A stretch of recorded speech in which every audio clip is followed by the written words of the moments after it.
Hey everyone, welcome in to another daily editorial here on the KE Report. I'm chatting with Matt Badiali, editor of the New Energy Investor, published under the Mangrove Investor, which I will post a link to in the show notes. As Matt and I usually do on a about bi-weekly basis, is touch on the critical minerals industry, what's newsworthy, what some of the rumors are that Matt's been hearing, and Matt, you brought to my attention vanadium flow batteries. I've heard of these batteries before, but I hadn't really dove in simply because, look, we get a lot of battery news and there's a lot of advancements happening in the battery space.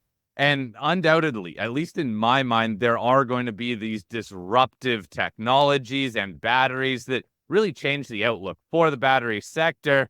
Vanadium flow batteries, as we were chatting, once I was doing a little bit more research on them, these do seem to fit a lot of the issues that some of these large-scale battery build-outs seem to have. They seem scalable. They have all kinds of other benefits over, let's just say, lithium-ion batteries. So, Matt, in terms of what you've been hearing about the potential of vanadium flow batteries, break it down for us, please. Yeah. So the first thing we have to talk about is these aren't going in electric vehicles. So that's not where this is. This is the holy grail of batteries lately has been these kind of grid scale batteries. And that's where lithium batteries really aren't ideal. Lithium, as you probably know, is a serious fire hazard. And if you put enough of this lithium together to handle the enormous flows of electricity for a grid, you have a pretty significant risk there because you can't put them out. When lithium starts to burn, forget it. You just have to let it burn itself out. So you need something that is less reactive. I've had a couple of good laughs at some of the ideas. I mean, one of the leading techs for a little while was molten sodium battery. And I was like, I don't want that anywhere near my house either. But vanadium offers a lot of benefits. One of the big benefits is that it has a long lifespan. So if you're going to invest in a big battery storage center, battery energy storage center, you don't want to have to replace them every 5 years. And vanadium flow batteries look like they can last up to 25 years. They can get really big without having the same kind of risks that lithium ions have. And then they're not as energy dense as lithium ion batteries, but that's okay, because you don't have the same, like, energy density matters when weight matters. So in vehicles, it really matters. You don't want to have a big, clunky, heavy battery. The lighter the battery, the smaller the battery you can get, the better it is. That's where the energy density matters. But if you're just parking a whole bunch of these things out in a lot, it doesn't matter if it weighs a little bit more or if it's a little larger.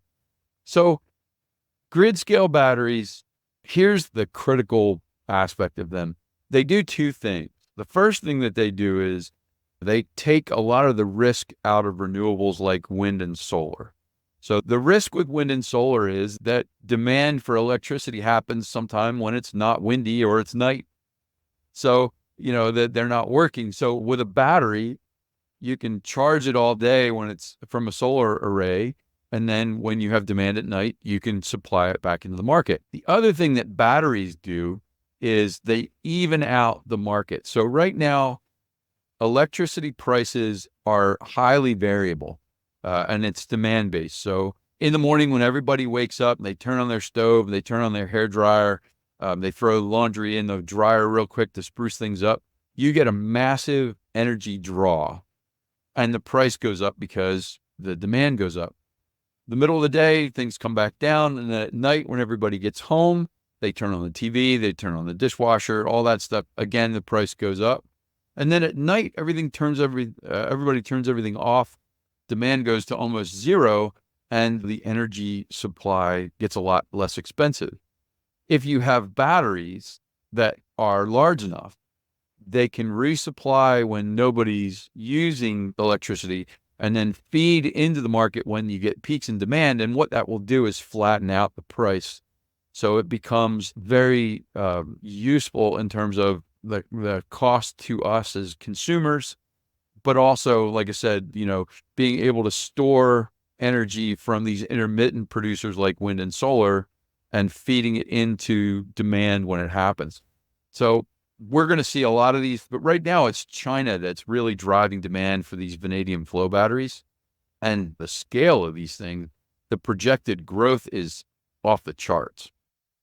Well, hey, Matt, of course it's China driving the demand for these, right? That seems to be China's gig, is driving demand for some maybe underappreciated type of technologies. But what comes next? What do we need to look for? Because when I was doing some research on it, we're not seeing a whole lot of these large scale initiatives being built. It sounds like there's still a lot of studies that need to be done in them. So are you seeing any advancements in terms of actual build outs of vanadium flow battery plants?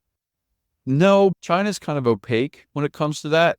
What I am seeing is, for example, there's a group called Roskill that their analysts are saying that while vanadium demand from steel, which is its primary use right now, is low, that the demand from these flow batteries will grow at a compound annual growth rate of 56.7% per year through 2030. So the part of that is it's starting small, but I think part of that is that China is going to be ramping these things up really quickly. Nobody in my neighborhood is starting a vanadium flow battery plant. And we haven't seen a bunch of juniors come into the vanadium market, though, have we? But we do know that there are some juniors out there. In terms of production, though, what do we see? Who are some vanadium miners or larger companies that could lead the market? Yeah, so right now, the Canadian company to look at is somebody called Largo. Largo Resources, symbols LGO. And when you look at them, it's hard to reconcile what you're seeing. I mean, these guys they're in production. They just filed their Q1. They generated $42 million in Q1 versus $57 million in last year because the vanadium price fell. It was $9 a pound last year, and it's about $7 a pound this year. And so they had revenue of $42 million on costs of 50. So they're not making any money. And so you would expect when you go and look at that price chart that they're not doing very well. And you'd be correct. Their share price has fallen 90%, 80% since 2022. They went from almost $10 a pound to under $2.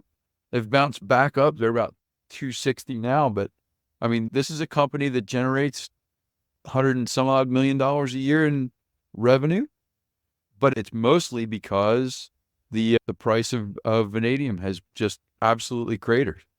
By the way, if you guys go and look at the Largo price chart, this was a $22 company in 2021 that fell to under $2 this year. So that's how bad the vanadium market got out over its skis. The thing about vanadium right now is it's still tied to steel making, and steel hasn't been all that great. But to get back to your question, Corey, we do see some deals happening. So Flying Nickel just acquired Nevada Vanadium Mining, Pella Resources, which is a APA on the CBE. They have some exploration properties. Northern Shield has some exploration properties. Energizer Resources has some exploration properties, but these are all little companies, and most of these things are early stage, not in production. So really, Largo is the company that I've got my eye on.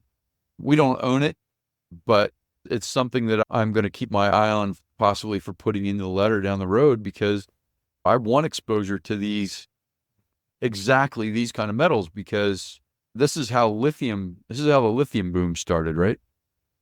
It's happened in a lot of different metals markets, though, right? In these especially small ones, they are subject to some of the biggest moves. Just look at what happened in 2018, right? When I'm seeing Largo and the vanadium price both went on a massive run together. Of course, as you said, they have both corrected, but these smaller metals markets, while the runs sometimes can be short, because they're so small, they can offer the biggest upside runs. But again, the biggest question then, is it needing the market to switch focus and say, okay, vanadium is more of a battery metal now than simply just used for steel?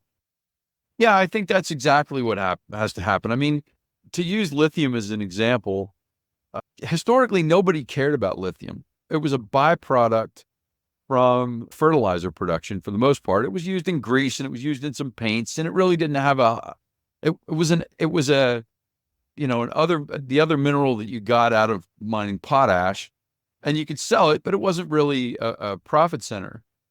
And so because demand wasn't there, supply really wasn't there either. You don't want to oversupply it. So you just you produced it and went on your way. But what we saw when lithium-ion batteries blew up was that you can create demand for these metals way faster than you can meet supply. And so that's why the prices of these things react so quickly, because with lithium, if you're a lithium producer, and it's a byproduct, you've got to think a lot about, do you really want to put the money into, like, the CapEx in to develop more supply of this stuff when nobody really gave a crap for so long, right? And so vanadium is there right now. Like, vanadium producers have to think twice about the CapEx that they need, especially go back to Largo. Largo is losing money.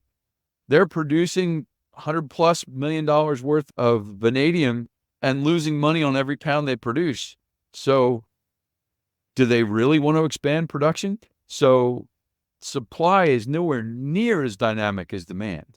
And as we see this, as China builds out its battery production facilities, I guarantee you that they have domestic supply. And so what'll have to happen is domestic supply in China will be diverted away from steel manufacturing into their battery plants. Then the steel makers are going to have to start looking around, because suddenly they're competing with Chinese demand. And so the price is going to begin to move. And then you'll see that same slow trickle upward effect until it hits critical mass. And we see 50 Canadian juniors rename themselves from Marijuana Co. to Vanadium Co. Oh, that's when we know we've hit the top, right? Yes, that's it. We've all seen that before, but it sounds like potentially we could be early on here. Are there any general area plays that you're looking at where there does seem to be a lot of vanadium, or people have had success finding vanadium? Yes, that's a very good question. Believe it or not, Canada has some pretty interesting vanadium rich areas, and it's Eastern Ontario, Quebec. So yeah, there are some really interesting deposits there that I'm keeping an eye on. So then what other news events do you think could drive this vanadium market? What could change the overall, I guess, boring nature of it right now, or depressed nature and price? Yeah, I think it all comes down to China, and it'll be the pace of the Chinese rollout of these batteries. The idea that the compound annual growth rate from now till 2030 is 57% a year is kind of astonishing. And so if that's true, it won't take very long for this to hit start to impact the market.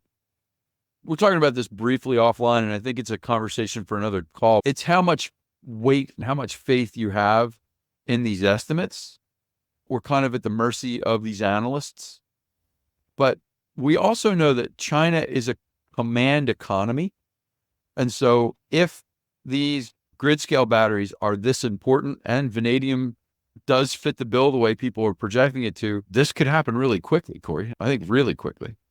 All right. Well, it's something for us to watch out for then. Hey, Matt. And hey, as I said, these small markets, boy, oh boy, can they really get moving when more interest comes. And sometimes when there's just these news catalysts and more interest comes into them, we'll pay attention to the vanadium market. I'll follow up with you to see even what happens in the vanadium market. I found it funny. I was trying to search for the vanadium price, and I found vanadiumprice.com. That website's not even online yet. They have a countdown though in a couple of weeks. So maybe this is telling you things are breaking news here. Exactly. Who knows? But thanks for bringing that to my attention. Matt, I'll do a little bit more looking into some of these vanadium flow batteries, and well, we'll watch this market, see if there is a trade or some investable opportunity in the near term. Matt, thank you. And again, Matt is the editor of the New Energy Investor, published under the Mangrove Investor, which I will link to in the show notes.